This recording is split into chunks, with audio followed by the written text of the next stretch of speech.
Hello viewer, কেমন আছেন সবাই? আশা করি সবাই ভালো আছেন। আপনারা কম বেশ সবাই জানেন যে iOS 16 ভার্সনের তারা একটি সার্চ বাটন অ্যাড করেছে আপনার হোম স্ক্রিনে। হয়তো আপনি চাচ্ছেন আপনার আইফোনে এই iOS-এ যে সার্চ বাটনটি সেটিকে টার্ন অফ করার জন্য। সো এখন আমি আপনাদের সাথে শেয়ার করব কীভাবে আপনি আপনার আইফোনে আপনার হোম স্ক্রিনে এই সার্চ বাটন বা সার্চের যে আইকনটি আছে সেটি রিমুভ করবেন। সো আপনাদেরকে সম্পূর্ণ ভিডিওটি দেখার জন্য আমন্ত্রণ জানাচ্ছি। চলুন তাহলে দেখে আসি কিভাবে আপনি আপনার আইফোনে যে সার্চ বার বা সার্চ লেখা আছে সেটাকে ডিসেবল করবেন আপনার হোম স্ক্রিন থেকে। সেই কাজটি করার জন্য আপনি আপনার আইফোনের সেটিংস সেকশনে ক্লিক করুন। ক্লিক করার পর স্ক্রল ডাউন করুন এবং আপনি পেয়ে যাবেন হোম স্ক্রিন। তাতে ক্লিক করার পর এখানে পেয়ে যাবেন শো অন হোম স্ক্রিন।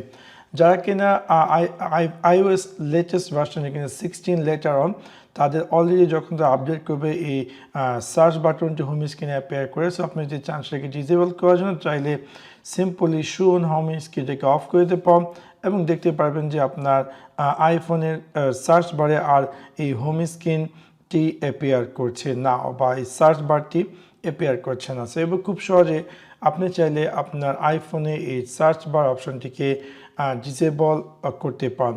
আর যদি আপনি চান যে পুনরায় রিএনেবল করার জন্য সেক্ষেত্রে এগেন এই সেটিং সেকশনে গিয়ে হোম স্ক্রিন এবং আপনি চাই সেটাকে এগেন পুনরায় রিএনেবল করতে পারেন। তো আশা করি আপনাদের এই ভিডিওটি ভালো লেগেছে। যদি ভিডিওটি ভালো লেগে থাকে অবশ্যই লাইক এবং শেয়ার করতে ভুলবেন না। Thanks for watch my video. See you next one. Piece.